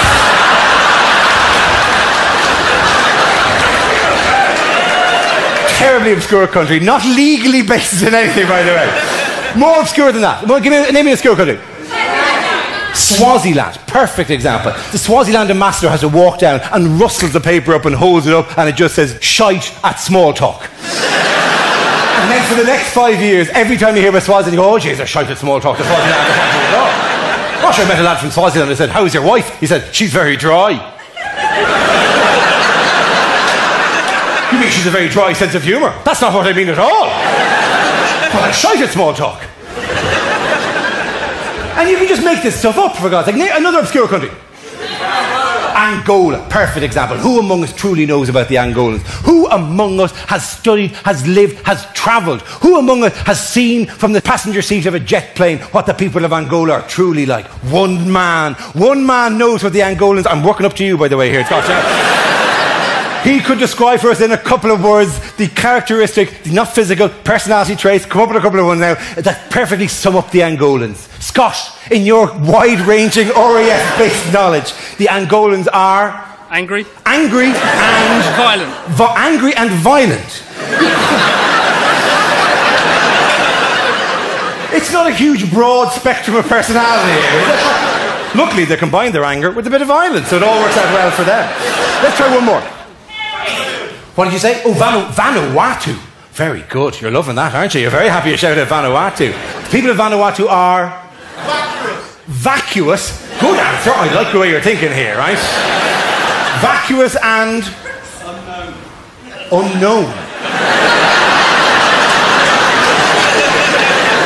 The people of Vanuatu are vacuous and unknown. It's no surprise that they've remained so unknown, given that when you finally get to know them, there's nothing there.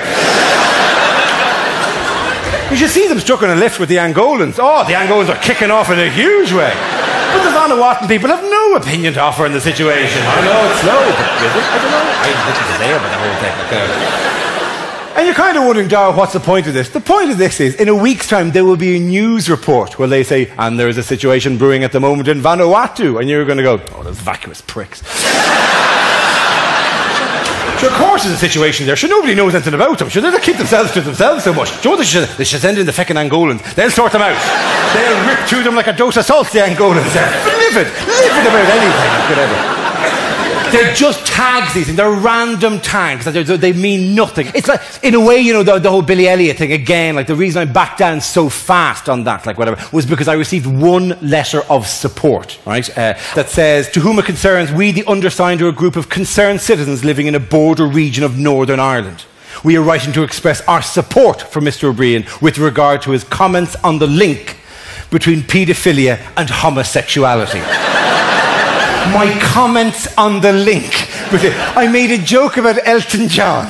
I didn't stop a show and go, hang on, wait a minute. Gays and our kids. Who's keeping an eye on that? That's all I said. No doubt he is being targeted at the moment by the international gay mafia. What a fantastically brilliant paranoid phrase that is. I wanted to write off and go, Jesus, who are they? I think Graham Norton might be one of them, but I can't imagine who the others are. My favourite phrase, we would like to express our full support for his stance against the forces of sodomy. If you ever use the phrase forces of sodomy, it better be a gay heavy metal band that you're talking about. Yours sincerely, Robert Mugabe. But it's like the randomness of these national tags, or indeed of tagging the gay people, all that stuff, the sheer randomness of that, it's a bit like the ID card, and it sums you up in a couple of phrases, which it doesn't. No ID card truly contains the information that makes you unique. For me, it's the stuff that you love, you hate, you loathe, you're excited about. That's the stuff that defines you. I mean, I have no ID card, passport, driver's license, that will say that, for example, I'm a night person, right? I don't do daylight, I don't trust daylight, I don't like it. Many of you are day people, you're fine with it. Grand. If you're a day person, nighttime leaves you alone. But if you're a night person, daylight has no such qualms. Daylight will climb underneath the curtains, bounce off the carpet, off the ceiling, off the carpet, off the ceiling, into your feckin' eyes and wake you up. People who invite you into their house and expect you to take off your shoes. I can't stand that. Here's a bottle of wine. Oh, thank you for coming along. In this house, we take off our shoes. Oh, do you? In this house, I leave mine on. I'm not a mechanic. I don't work with livestock. I'm not going to trawl manure across your new carpet. I'm not going to step away from the dinner party, open a vein, and write my name in blood. All the way on your floor. It's going very well. Enjoy your dessert. It's a lovely dinner. Thank you very much. You're very kind. Just thought I'd leave me mark. Do you know I call an ambulance? I'm getting faint at this stage. Versus the things you love. For example, I love silence. I adore silence. And not kind of the Zen Buddhist, contemplative, desiderata, go placidly midst the noise and haste silence. Not that stuff. The awkward silence between you and a stranger in a confined space. When you're in a lift with somebody you don't know and somebody has to say something. It's like a game of staring where you let the tension build and build and build and build and build, and then eventually they go, here we are, and you go, fine, I win, get out the fucking lift, I win. Right? My favourite is when somebody in the lift arrives and they go, thanks very much. And you're going, why are you thanking me? The lift did all the work. I'm just standing here. I didn't operate a pulley system behind your back. Lifts are tremendous locations for social convention. Next time you walk into a lift and there are strangers there, don't walk into your normal place. Walk in, let the doors close behind you, and stand staring into the lift.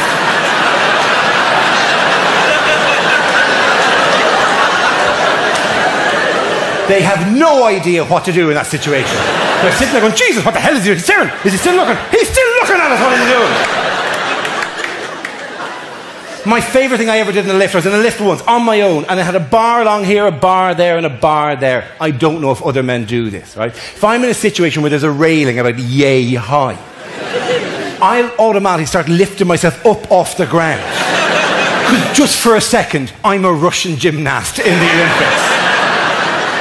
And they're going, look, the power, incredible. And then the legs come over, unbelievable, the power's amazing what he's doing here. I was lost in this little reverie when the lift arrived. So I dismounted to get the full marks. Just spring out of the corner, ping, ha-ha, like that. Just to get the full 10.0.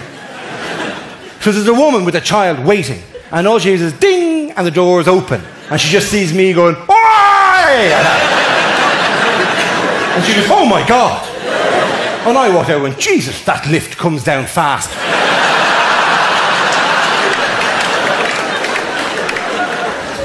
These are the things that define you. Your random loves and hates and dislikes. They define you as an individual, of course. And then you meet someone, you fall in love, and you've got to take your dislikes and her dislikes and loves and hates and slam them together and create your own mythology within the couple, which I love as a process. You meet couples, they have their own jokes, they have their own little language, they have their own story of how they got together, which is always some fantastically idealised version of the real event. Some sort of, when we met our eyes across the room, it was perfect, it was wonderful. Never, we were trashed.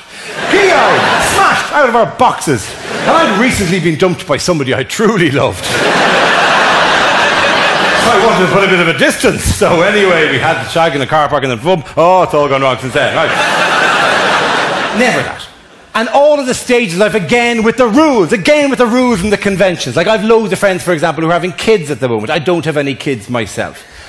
Love that moment where you all go, I could if I wanted. It's all in perfect working order. I just haven't got round to doing it. Thank you very much. I know how it works. I was given a Ladybird book as a child, which was quite specific about. It had a little phrase I still remember to this day. When a man and a woman are married and in love and wish to have a child, they hug in a special way.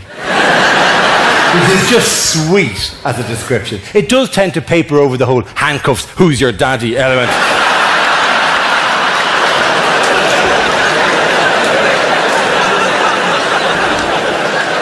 I don't think I come out of that mime very well. For a start, what am I holding on to here exactly? Is she in a bridal of some description? And all this left and right business, she's I'm all over the place. She'd be in front of me going, Jesus, could you keep it in one axis, for Christ's sake? Just forward and back will do fine. This left and right, you're all over. You're not getting any purchase at all, for Jesus' sake. No. All my friends are having kids at the moment, and it's fine and great, but they're under one great delusion, which I presume all generations of parents do, which is they are going to be cool parents. Because they've done everything. They've travelled and they've had the adventures and they've done the drinking and the drugs and the craziness. And when their kids come to them, how could they possibly rebel against them? So one of the great lies of it all, there's no such thing, right? There's no new parenting that our generation uniquely will do, that in 20 years' time, my 15-year-old is going to walk in and go, I want a tattoo. And I'm going, oh, do you? Oh, do you want a tattoo? Well, let's see what your mother has to say about that. Will you get that? Mary, come in here for a second, would you? It's a tattoo, is it? It's a tattoo, is it? Yeah. Thank you very much, Mary. Mary, would you ever show us your arse there, would you?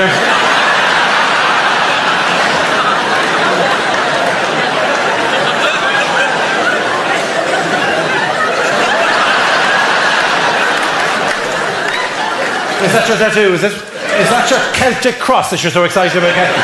Look at your mother's art! Look at your mother's art! That's what it ends up looking like. Oh, you don't want a tattoo anymore, do you not? Thank you very much, Mary. You can go back to what you were doing. You're very kind. What do you want now, then? Oh, you want a piercing? I'll show you piercing.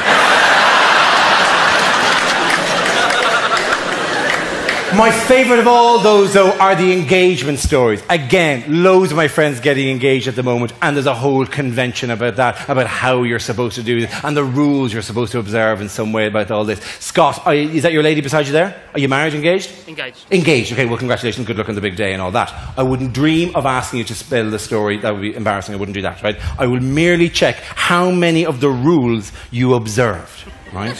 Did you, Scott? Did you ask the father's permission? No. Good man yourself. Did you have the ring when you proposed? Didn't technically propose.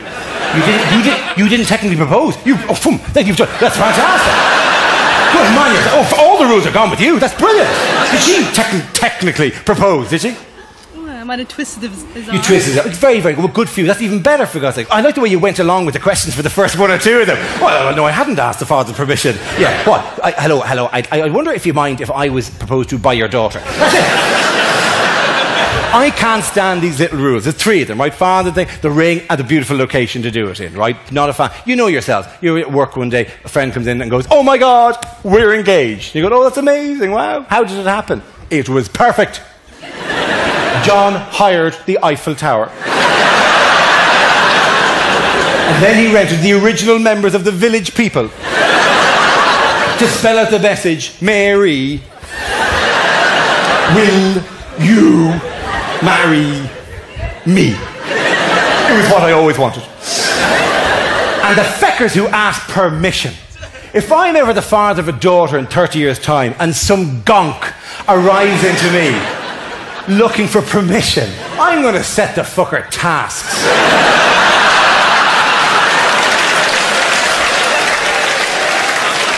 He's going to be collecting a fleece by the end of the week.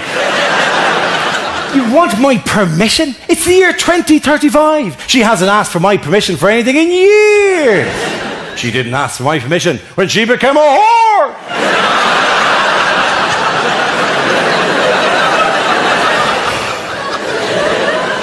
Oh, did you not know about the whore thing?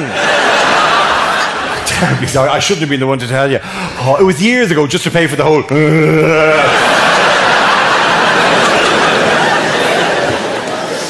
The best story I've ever heard is a mate of mine called Jake, who had the permission, who had the ring, had booked a holiday in the Maldives. It was going to be immaculate.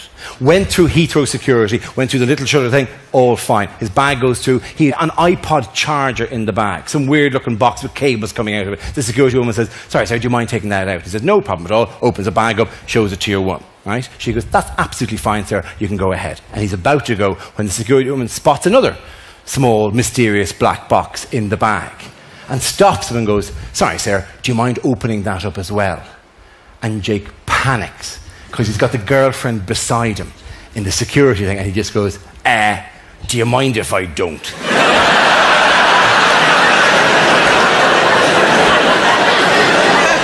Which is like the wrong thing to say in Heathrow security. And your one goes, "Yes, sir, I do mind. Could you please open that box up?" He says, "Don't make me, please, I'd sooner not open the box," right? And the girlfriend's going, "Jesus, Jake, open the box. What's the problem?" He's going, "Relax. Don't make me open the box. Don't make me open the box," right? Which is not a good thing, because your one, the security woman, is now stamping on a panic button that she has underneath the desk. Sections of Heathrow are being shut off all around it. Other security guards are arriving in and unsheathing weapons. They're going, "Sorry, sir, could you please assist the woman? Could you open the box?" He's going, "Lads, relax. For fuck's sake, it's only you. Please, please don't let me open the box." Okay. And she goes, "Sir, please open the box." And the girl goes, "Go, relax. Listen, don't make me open the box." And eventually everyone's going, everyone down, "Sir, open the box, open the box." And Jake, in the middle of Heathrow security, had to reach into his bag, take out the box and turn and go, "Mary, these 3 years have been the happiest years of my life." That's the fucking story. Ladies and gentlemen, it's been enjoying to talk to you. I'm Dara. Thank you very much tonight.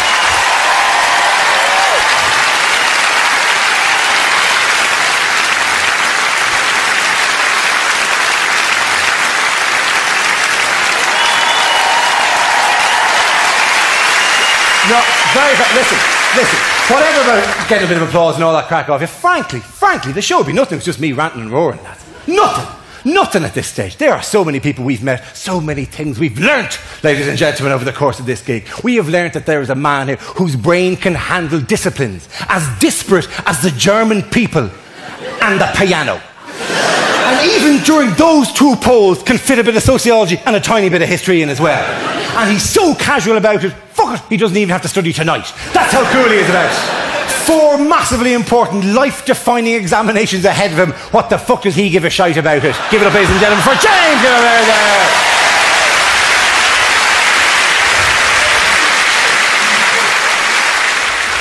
Do you have among you a man so mired in the shit of life, in the worst job you could possibly imagine, but still proud, still willing to stand up and admit to it in front of a crowd of thousands of people who would brick him, who would stone him, who would take him apart limb by limb for all the unnecessary bending down and going, what the fuck, I don't want that, that they have to do during their lives. Give Simon a round of applause, ladies and gentlemen, to enjoy that here. All of which is frankly preamble. Because one man stood above all other men in this show tonight. One man who came from inauspicious beginnings, sucking his thumb and wailing, going, where has my mother left me? Why am I outside this place? Breeze Norton. What am I doing here? Luckily, the Breeze Norton Musical Review happened to be arriving back from a gig they were doing at a festival of music in Biggins Hill. I run out of RAF stations very fast here, by the way. And they saw this child, this small, brave child, huddled up in the reeds, and they said, we shall tend to him. We shall rear him as one of our own, and then we shall teach him to drive. And we shall teach him to drive like no man has ever been taught to drive. He will not need to know of blind spots. He will not need to know of indicators, for he can turn and crush anything that happens to be on the outside of him. And then he shall be in charge of emergency services. Not directly. But he has stridden away from that, ladies and gentlemen. Oh, sure, maybe he hadn't the balls to ask the beautiful lady beside him and had to be fucking nagged into doing it. But you did eventually, my friend. You are the hero among us. You fly where the rest of us, as they sing in the Breeze Norton Musical Review, fly me to the moon. And then they go, go, go, go, go, go, RAF at the end. That is Scott, ladies and gentlemen, and he has been a hero. Give it up, ladies and gentlemen, Scott! But I forgot to mention one man, stupid of me, like whatever. John, you're here, aren't you, John? How are you, John? Good to see you there, like whatever. John, good to, John, what do you do for a living? I'm a carpenter. You're a carpenter. Okay, yes. Very good. Very, very noble trade and all that, like whatever. Are you living in London now? No, I've just currently moved to France. You've moved to France. Okay, grand. We're all going, why is that? John, do you have any claim to fame whatsoever? I used to be the Milky Bar Kid. Ladies and gentlemen, the Milky Bar Kid from 1974 to 1978. To the you will be able to say, yes, I too have met a Milky Bar Kid. That is genuinely from 1974 to 1978. As a matter of interest, do you have a superpower of taste? Can you turn people to chocolate if the mood strikes you at any given time? No, I'm afraid I can't, no. John, we can only finish in one way at this stage. I'm feeling a tiny bit peckish, and my guns are ready to fire. What I need now is one man to say magical words. What are they? The Milky Bars are on me. Thank you very much, John. Thank you, John, for dropping in. A pleasure to have you here. To all of you, it has been a joy. Thank you very much. Good night, good night, good night. See you again.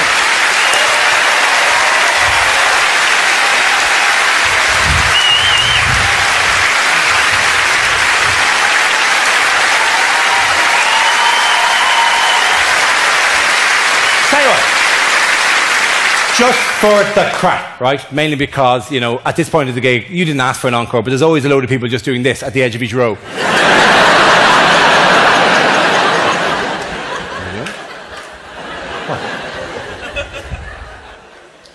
just for the crack, as a gift to the two of you, right? As the start of it all, like I don't know how, you know, did he woo you? Did you woo him in the Hill of the Hunt?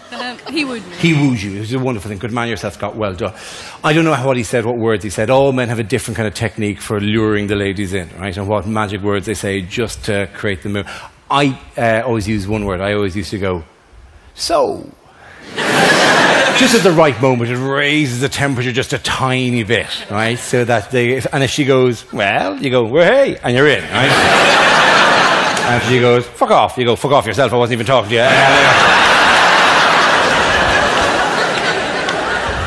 It's an immaculate technique. But all men use exactly the same words when it comes to breaking up, right? I'm just giving the warning to all the ladies here, but I'll channel it through yourself. What's your name, by the way? Joe. Joe, okay. All guys have the same technique when it comes to breaking up with somebody. One word that they use in that situation, right? Watch out for this, Joe. Scott ever comes back from a difficult day at work and goes, listen. It's over. It's finished.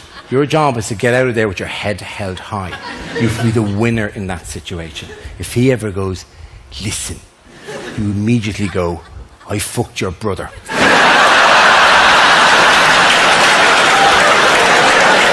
See, you're out of it. And like, now this is Scott is on the back, but you're going, whoa! It's particularly good if he doesn't have a brother. He works twice as well in that situation. He's going, but I have no brother. And you go, yes, you do. He tracked you down for many years. And he came here today, and I fucked him. And then you're out the door. But the thing is, I may not, you know, set this in context. I've given that advice before, but I haven't really given enough conditions. I don't mean, Joe, any time he says the word listen. I don't mean like you're walking along a beach in the Seychelles and he cups your beautiful face and goes, do you know what sound I love more than any sound in nature? The sound of the waves lapping against a tropical beach. Listen.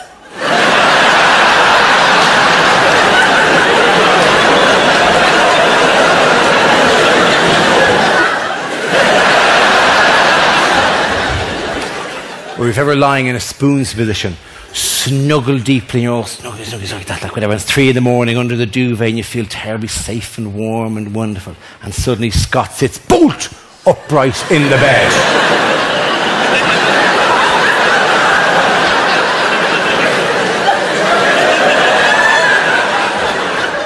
Listen. That'll be a bad time. Suddenly you go, I fucked your brother. It's like to go, that's very interesting, but there's an axe murderer climbing in the window downstairs. Frankly, unless you fucked him as well, I should prioritise. We'll see you again, ladies and gentlemen. Good night, goodbye, good luck. Thank you very much. Thank you very much. Thanks to Simon, thanks to James, thanks to Chris, thanks to Scott, thanks to Mark, thanks to Dan. Good night, folks. See you again.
Ladies and gentlemen, welcome to the Theatre Royal. Please put your hands together and welcome on stage Dara Briain.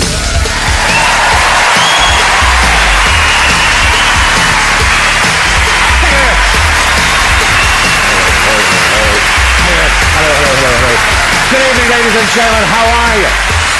Welcome to the show. Are you in good fun? Yes, it's great to have you here. Yes, I do my own announcements. It's a massive operation I'm running here, ladies and gentlemen, as you can see. Really is huge. And yes, especially for tonight, we have brought out a large polka dot bright light sheet just to flush out any latent epileptics in the room. We're talking to people in the audience. Hello, how are you? We're clearly talking to you fuckers at the front. Good to have you here, good to have you here, good to have you here, good to have you here. You have to do that. It defines the gig, ladies and gentlemen. Some of the ones on the tour this year already have been slightly bizarre. It was in Derry, right? Fantastic part of the world. There was a guy in the front row looking very imposing. I said, hey, what's your name? And the man goes, it's Paddy. I said, really? Is it Paddy? And what do you do, Paddy? I'm a priest.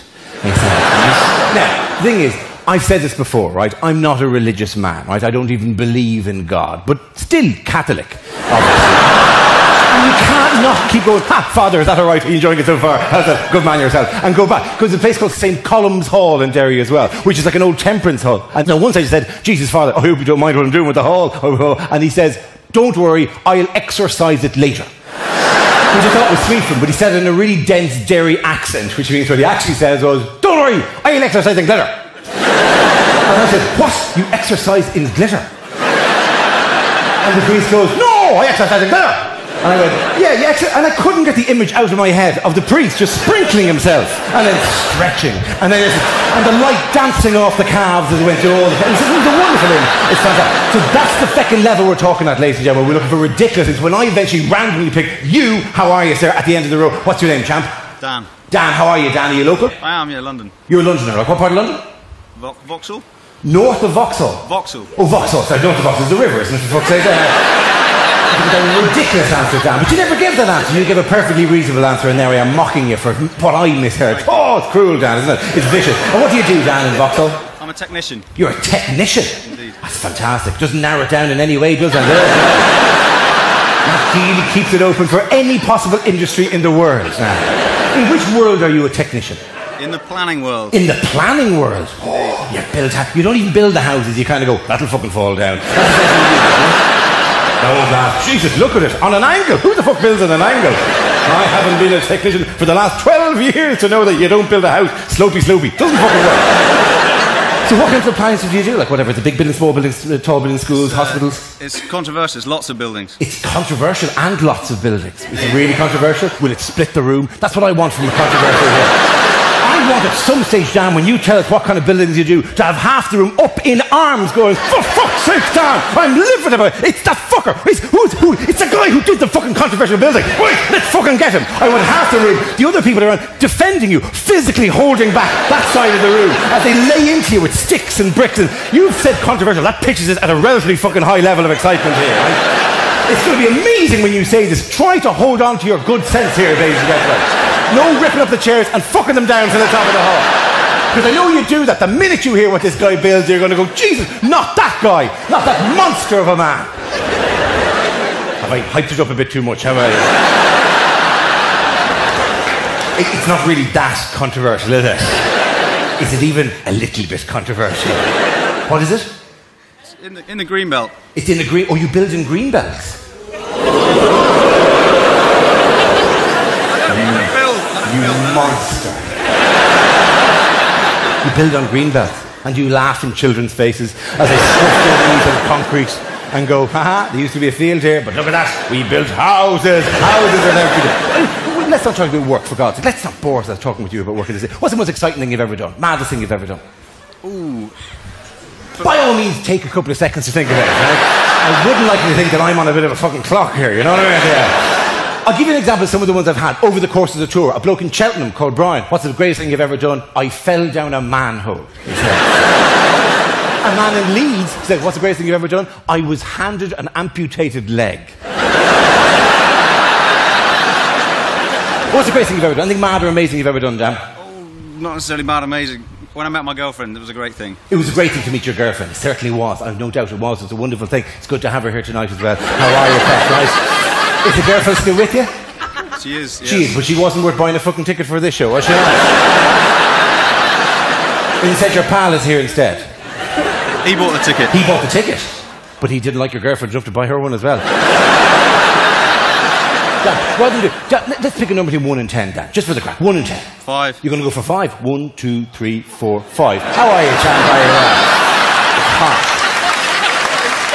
Cruel, isn't it? It's the fickle finger of fate has picked you out, my friend. What's your name, champ? Scott. Scott? How are you, Scott? And where are you from? Stevenage. And what do you do down in Stevenage? I work for the ambulance service. You work for the ambulance service? Really? This making you pretty fucking bulletproof from where I'm standing at the moment, right?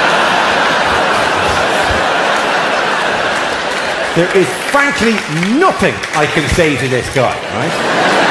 Unless he's a really bad job within the ambulance service. You're out there going psh, psh, psh, into the back. Oh, you don't do that at all?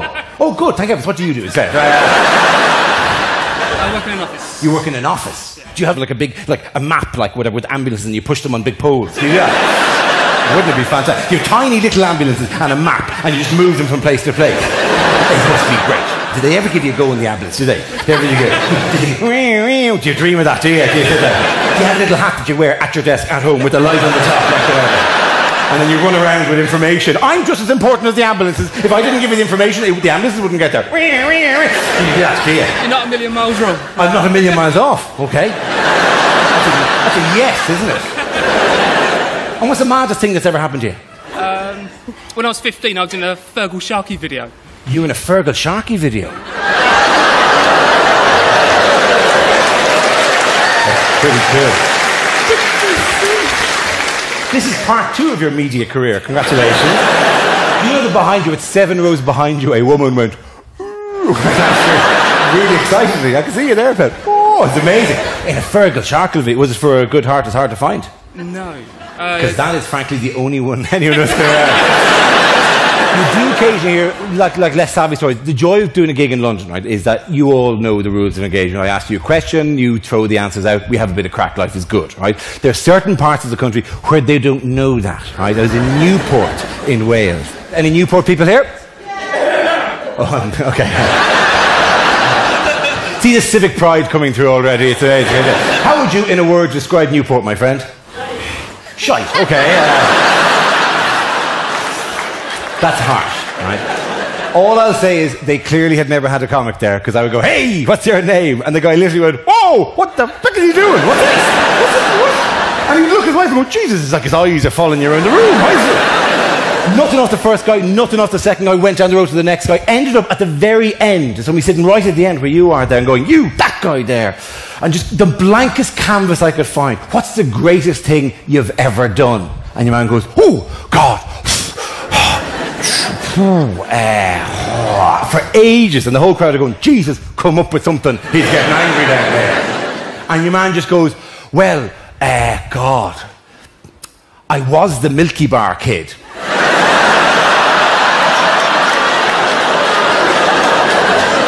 And then looked to me in a real kind of, is that the kind of thing you were looking for?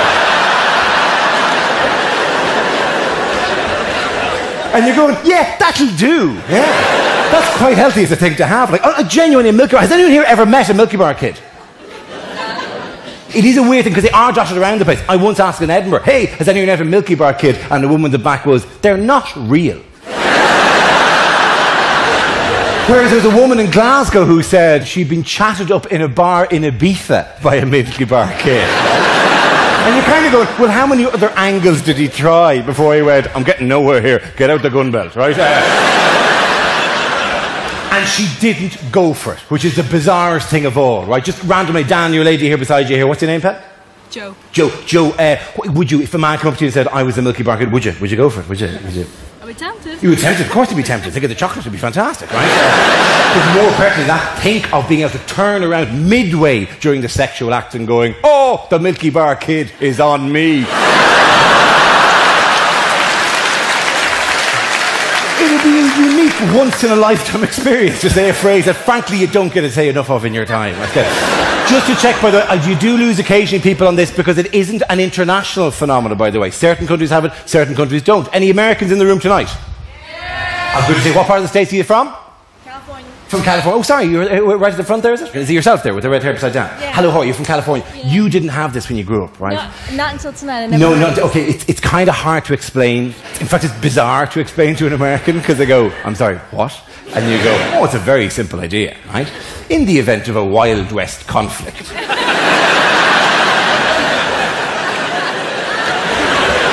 the surest path to peace is to send in an albino child with chocolate.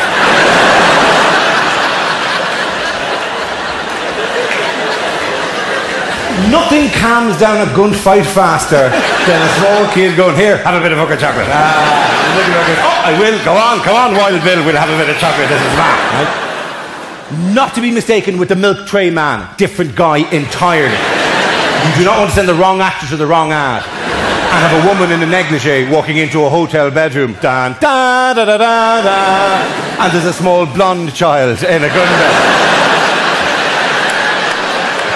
Just stand there going, I'm out of my depth.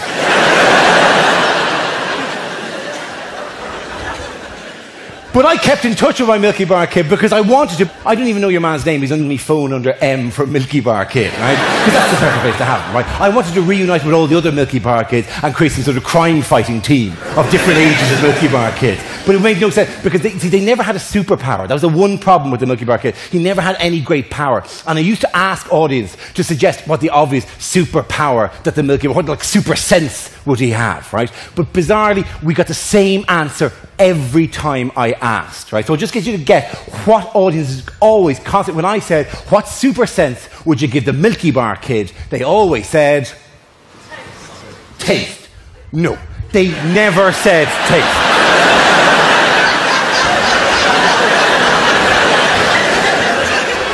How many crimes would you need a super sense of taste to solve? Every episode would have to be set in like a chocolate hammer museum of some description. Oh my God, the curator has been beaten to death. Which of the hammers did it? I know, let's call for the Milky Bar kid. It was a 70% cocoa one. Thank you very much, Milky Bar kid. You're a genius. No, it wasn't taste. What was it? Turn people into chocolate. Something what? Turn people into chocolate. Turn people into chocolate. No, again, that's a first, I have to say. That is the bizarrest thing, especially in a hot climate. You'd be fecked at that stage. Well, it's a bad day for you, Mr. Villain. Poof! And Mr. Sun shall finish the job. No, it wasn't that. It was X-ray vision is what most audiences said. But not tonight. You've gone a bit freaky for some reason.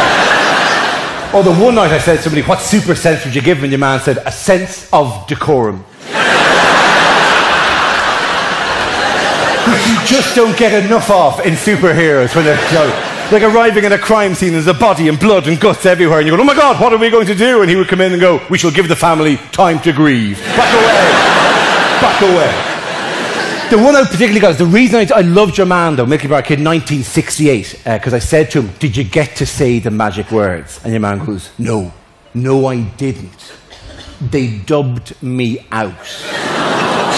Because in 1968, you people weren't ready for a Welsh Milky Bar kid.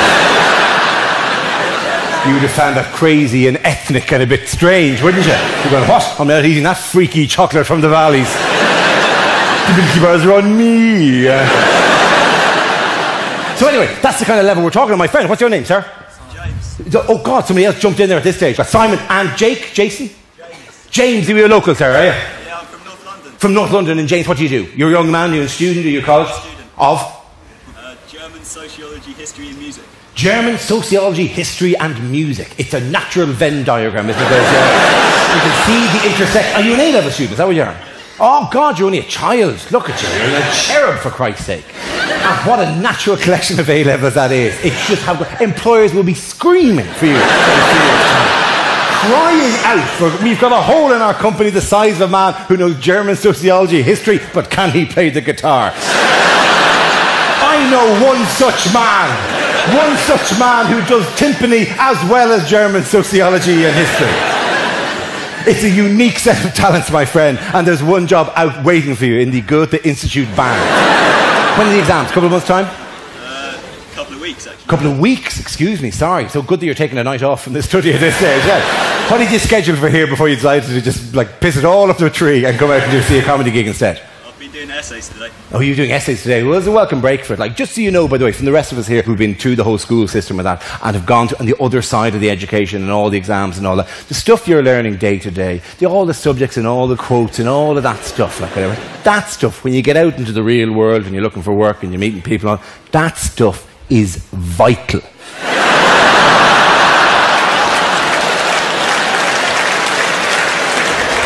Frankly, hardly a day goes by that I don't have to quote a theorem or mention a poem. I was in a nightclub the other night and a woman came up and said, "What's the biggest of the Great Lakes?" And I went, "Is it Lake Michigan?" And she said, "Close enough, I will go to bed with you." Whereas Simon, what do you do? I work in IT. You work in IT. It's exciting stuff, isn't it, Simon? Who do you do IT for? For a direct mailing. For a direct mailing company.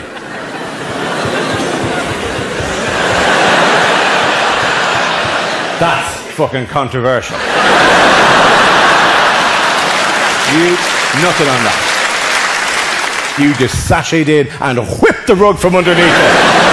Who wants those stuff coming in the door? Nobody, but I still send it. Ha ha ha ha ha. You do that around the office, do you? Send more stuff to Henley. Ha ha ha ha. Now we shall blitz North London. Ha ha ha ha. You have a big map and like a loads of, and you push the direct mail around, indicating where you're going to bring all of your evil direct mail. Ha ha ha ha.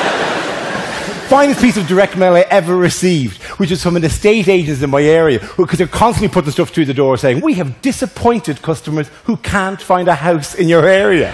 What a fucking guilt trip that was. Oh no, we should move out. These people are disappointed. Anyway, what age are you, my friend? 17, 18? I'm 17 in 3 weeks. You're 17, so you're 16 is the actual answer to that question. No amount of "I'm 17 in 3 weeks." I saw through the logic of that one. It's a clever little ruse you've got. You're 16, my friend. My God, good to have you here. You're having a bit of a drink while you're here. Go on, too, because you look slightly older. You'll get away with it. We'll get somebody to do it. Like, get Simon, because he works for direct mail. He has no morals anyway. He'll go and buy you. Stuff you full of drink. Can you drive, by the way, when are you going to start?